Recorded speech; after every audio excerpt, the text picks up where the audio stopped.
Happy Easter.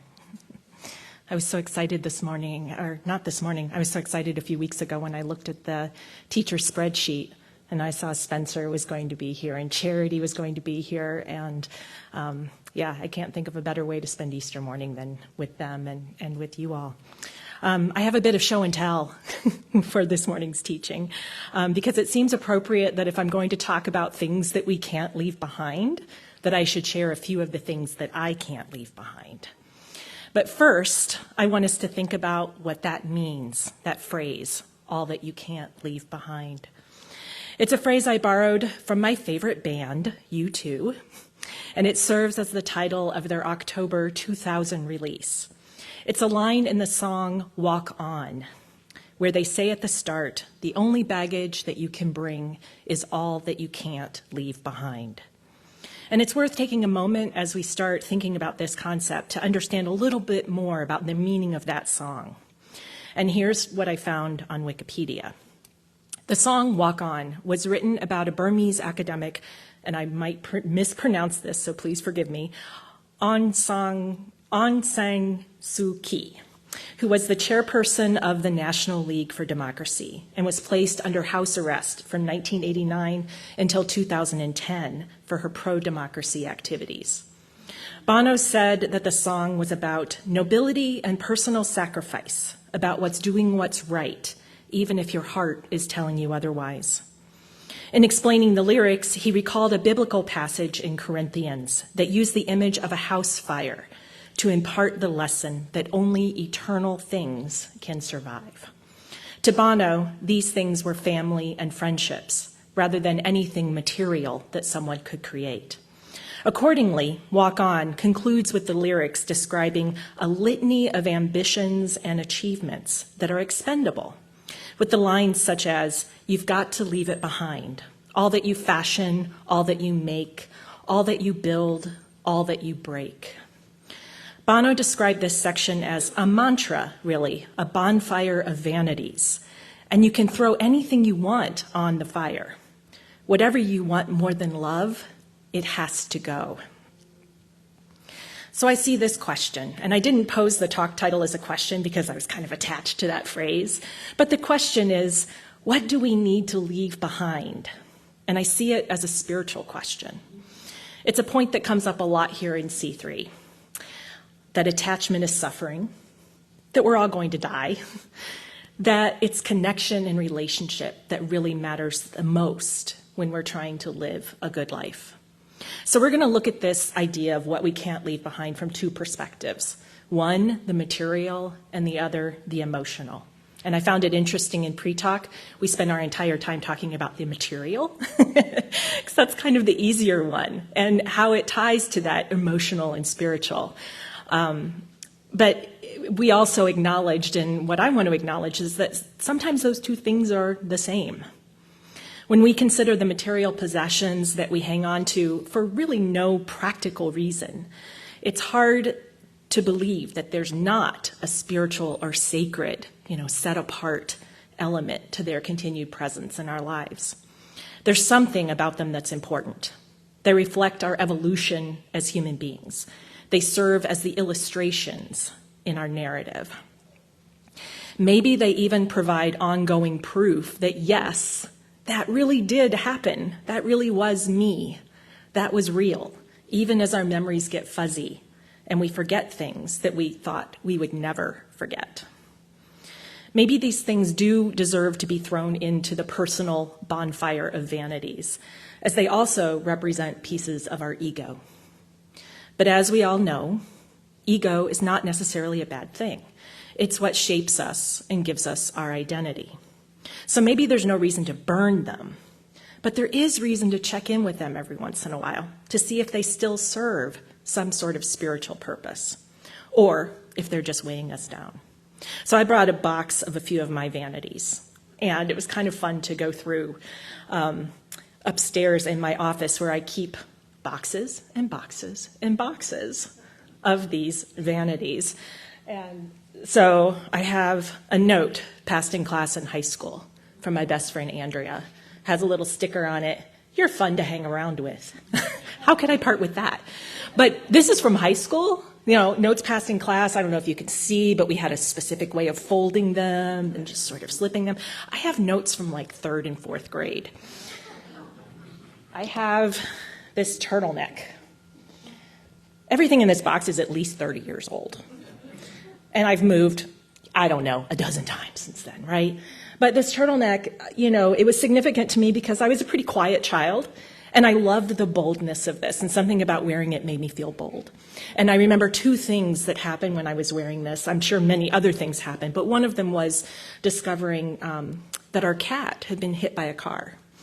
And I was wearing this when I went out, and I picked it up and was holding it to me, and we went to the vet. And then a few years later, I was wearing it because it gave me this boldness for an audition. And I succeeded in getting the chair in the ensemble that I wanted. And so I saw this as kind of a good luck as well. So it's kind of weird how it embodies both grief and celebration. And you probably have things like that too. I have 29 journals that were basically written between the ages of 14 and 26. So this one is probably one of my first ones, and it is dated, it covers the period January of 87 to October of 87. Even when I was looking at in these boxes, I found a letter that I had written to my best friend, actually Andrea, the person with that folded up note, that I never sent. And it was from January of 1997. And I was telling her about how Andy, who at that point I was just dating, he went with me to the mall. I needed to get some new glasses. So while I was doing that, he was wandering. And I finished up, and so I went to find him, and I see him in a jewelry store.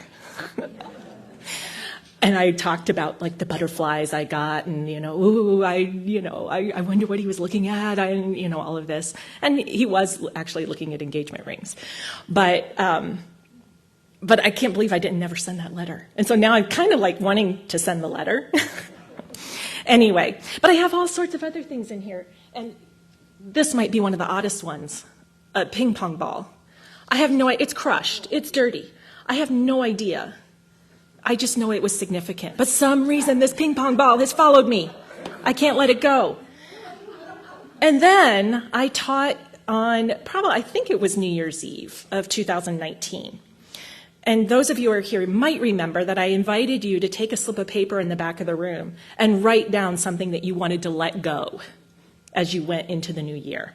And so I took those home, I put them in a shredder, and they've sat in this jar now for 3.5 years. So I can't even let go of what you all let go of. So there you have it. And that's only the tip of the iceberg. I have what I call memory boxes that I started in 3rd or 4th grade, collecting trinkets and notes that had meaning to me. I still have my clarinet, even though it's only left its case maybe a handful of times in the past 15 years. It's kind of sad because it could be in the hands of the future principal clarinet of the Chicago Symphony, but instead it's exhibit A of the cliche of having a clarinet collecting dust in the closet. So what makes it so hard for me to say, I'm done with that? Even saying that brings some emotion to my heart, which makes me wonder if I really am done. And I'm wondering who here has those kinds of mementos and relics that are stashed in various places in your home. Somewhere maybe you can see them, somewhere you can't. Consider why you keep them. What do they represent to you? What story do they tell? If you've had to move them more than once, what compelled you to keep them rather than trash them or give them away? And if you did have to dispose of them, what would you do? I think of that with my journals. I don't have children. I don't have anybody to pass them on to, but would I want somebody to read them? What do I want with those? Some of what you own might go to Goodwill. Some of it you might shred or burn, or you might repurpose it. Someone once suggested to me that if I had music that was meaningful to me, but I wasn't playing it anymore, like the physical manuscript, to just take the first page and frame it and use that as the sort of memory and the keepsake. Leslie shared during pre-talk that after her husband Barry died, she took some of his shirts and made a quilt. And that's another beautiful repurposing of something. You can get really creative if you release attachment to what something actually is, to imagine what it could be. We also have to think about what happens to it all when we're gone. This thought occurred to me a couple of weeks ago. I was noticing that every once in a while I walk into a room and I kind of see it fresh. And I think, what a mess. Why have I not picked up this, that, or the other thing? And in this case, it was clothing that hadn't been, folded and hung up in the bathroom. We have this really big bathroom, so it's easy to just kind of like put stuff everywhere. And it occurred to me, I thought, if I were to die tomorrow, Andy, my husband, would have to deal with all of this. He would have to fold my clothes. He would have to figure all this out. And do I want to do that to him? And then maybe even the next day, I was walking the dog and listening to Kent's podcast. And he says almost the same thing. He's talking about, I think it's because he just moved. And he was saying, like, he was thinking about a back room or a storage room and all of the junk that had accumulated. And did he really want to leave that behind for somebody else to deal with? So there's something about, thinking through, the wake of stuff that we leave. And I was told in pre-talk when I mentioned this that there's no guilt around this and that you are, yes, think of your spouse or your partner or the people in your family, but you do you and keep what you need. But at some point, these items that we hold on to transcend their original purpose. One of the things we talked about is they might become a wall or some sort of security blanket, or even a way to stave off loneliness, as Spencer was talking about, relationship with loneliness. And whatever they are for us, they embody a spirit that even though it's not tangible, it still feels as real as fabric or wood or paper. But what would shedding these items mean? Does it mean that we're shedding their spirit? Would their absence mean that their memory would fade? And so this is a good moment to acknowledge what day this is. This is Easter, right? And with Easter, Christians around the world celebrate the return of someone who everyone thought was dead and gone. And I don't believe that Jesus returned as a flesh and blood resurrected human being. But I do believe that something was reborn that day. Some sort of awareness and trust on the part of his followers that he didn't need to be physically present for his message and his spirit to live on.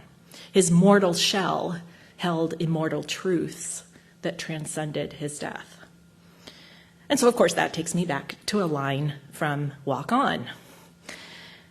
Towards the end of the song, they sing, or sort of in the middle, you're packing a suitcase for a place none of us has been, a place that has to be believed to be seen. The disciples and followers of Jesus believed, and so they saw. It's not the other way around. So maybe if we shed the physical items, if we believe their spirit stays with us, then they never really go away. We can still see them as much as we want. We believe, and therefore we see. So let's pivot for a moment to the emotional and spiritual baggage that we can't let go of. Now, I thought of the title for this talk several months ago, actually, because I thought I was going to be teaching in February, and that got bumped. And so when it was ruminating around with me, I originally thought I would be talking about the pieces of our religious upbringing that we couldn't leave behind. It's those messages that we received about good and bad, right and wrong, that they've informed who we are now, even if we don't actively practice the faith that we were born into. For those of us who are raised Catholic, how many of us were raised Catholic? I know that there's a healthy little chunk here. We've likely left behind the beliefs about anyone having infallibility. We've rejected the church's stance on the role and agency of women, or who we can love and be in relationship with. We've likely left behind any of the rigidity or guilt. But maybe we carry forward a love of certain hymns because they bring some comfort even if their words don't resonate with us anymore. Maybe we crave a bit of ritual or ceremony as we create our own personal traditions, or we retain the push for social justice, of caring for the sick and the poor and the marginalized. And I doubt anyone left behind the jokes, no matter your affiliation. Some of my favorites come from a church bulletin misprint list and awkwardly worded announcements, such as this one. The associate minister unveiled the church's new tithing campaign slogan last Sunday. I upped my pledge, up yours. I think we should use that here. So the jokes I will not leave behind. But my thinking ended up going in a different direction. I've been pondering last week's pre-talk with when Ruth Zwald was our guest teacher. And I'm not sure how it started, but the conversation began turning to this idea of forgiveness and its role in our ability to stay centered. There are some divergent views, as there will be whenever you've got a group of thoughtful C3ers together. What I came away and started thinking about is that forgiveness is one of those acts that's so tied to religion, we might even forget that the roots of what we choose to forgive likely come from our religious upbringing. At least in my memory, sin and forgiveness were major themes, which isn't surprising since regular confession was encouraged. Back then, we might have thought of forgiveness as part of our religious practice.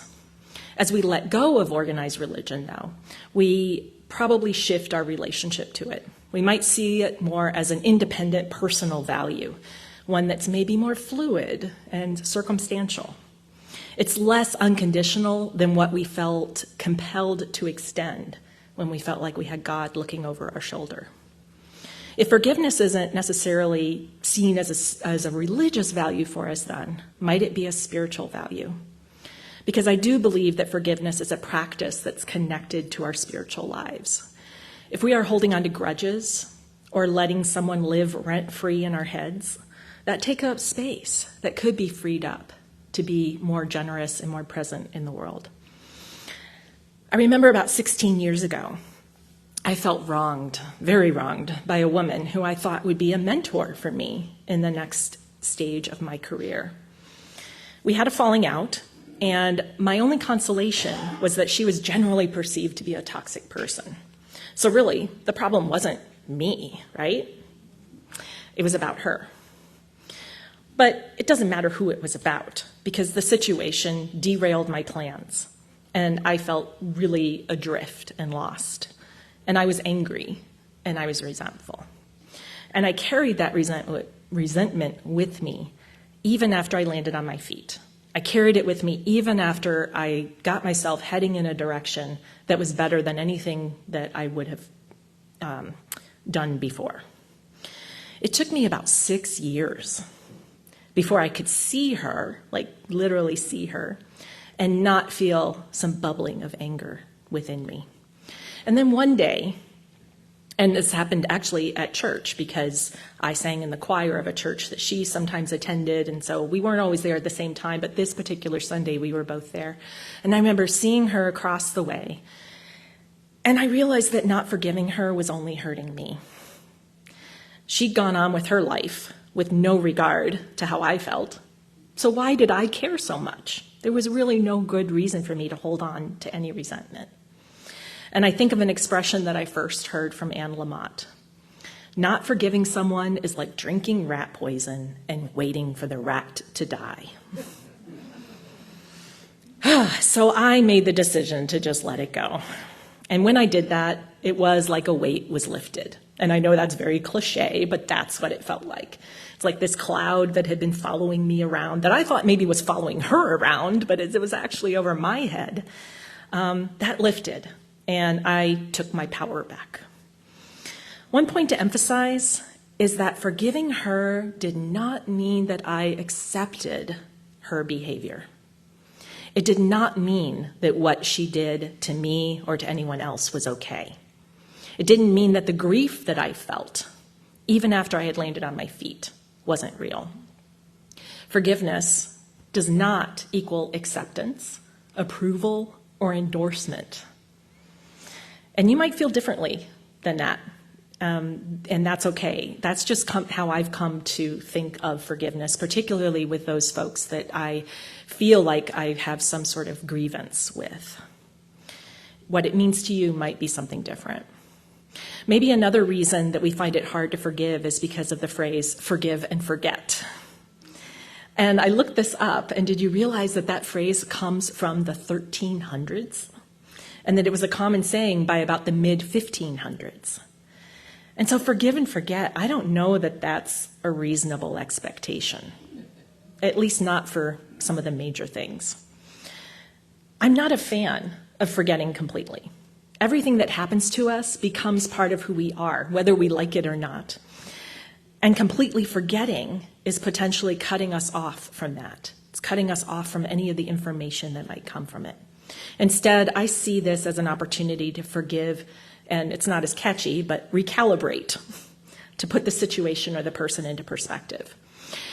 There's a phrase, people who are in your life for a reason, a season, or a lifetime. If I can identify where this person, and it's often a person, it might be a situation, but people are attached to situations. So if I can find where that person fits in that reason, season, lifetime, I can more easily let it go. If there's forgiveness on the table, it's likely that they were there just for a reason or a season. And once I know what that reason or season was, I can release or reorient my relationship to them. Then, rather than forgetting, I can compost them. I can reduce them to essential nutrients and recycle them back into the soil so that something new, like the seeds that Charity talked about, can grow and flourish. When we think about emotions that we can't leave behind, my guess is that probably everyone in this room holds or has held some resentment or grievance about someone else, about something they did or said or didn't do or didn't say. And it might have been just a tiny little slight that pings at us every once in a while.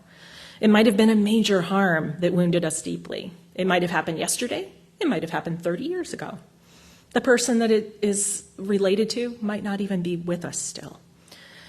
But we carry it, and it occupies a dark little corner in our heart. That doesn't make us bad people. It just makes us human.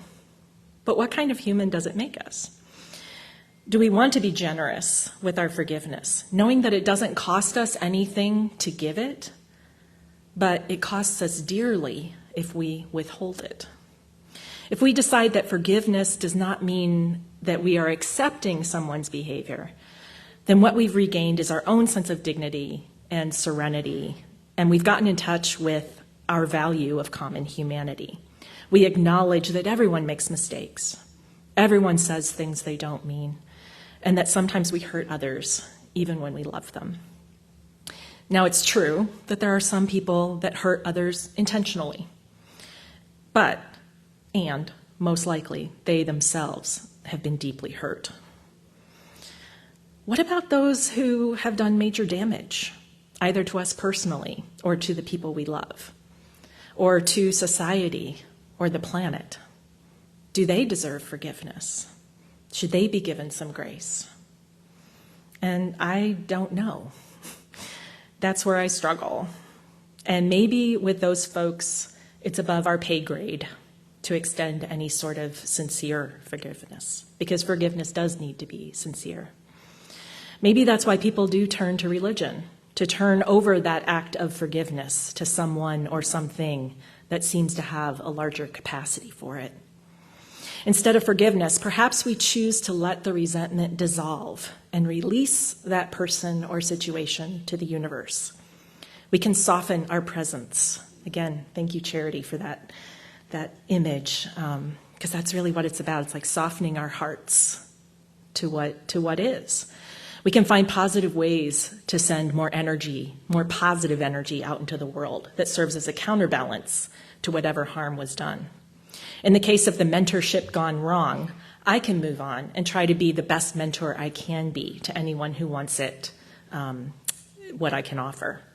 If you were hurt by a parent, redirect that energy into being the most loving parent or grandparent that you can. If you were hurt by a church, be a generous and welcoming presence for others. Whatever happened, let it inform what you want to create as a response to what was taken from you. Making a practice of forgiveness and release might be one of the most healing and spiritual things we can do to take care of ourselves and to take care of those around us. And this includes not only forgiving others, but it includes forgiving ourselves, which is an entirely different talk. But it's something to think about. There's an invitation in all of this to travel light. Think of it as an opportunity to do some physical and spiritual spring cleaning. We can look at what's cluttering up our space, and we can make room for some sort of fresh breeze to come through. So back to you two for just a moment. The symbol for all that you can't leave behind is a line drawing of a suitcase with a heart on its side. It's telling us that the only thing worth carrying forward is love. If you fill your life up with love, everything else is just noise. And that doesn't mean that all that noise is bad. It's just that we don't want the noise to drown out the love. Love has to be front and center. It's the one thing that we should never leave behind. I'm going to leave you with the words of Henri Frédéric Amiel, which are printed in your bulletin. I heard this verse at the end of every Sunday service at the Presbyterian church I attended in Tacoma for several years. Life is short, and we do not have much time to gladden the hearts of those who make the journey with us.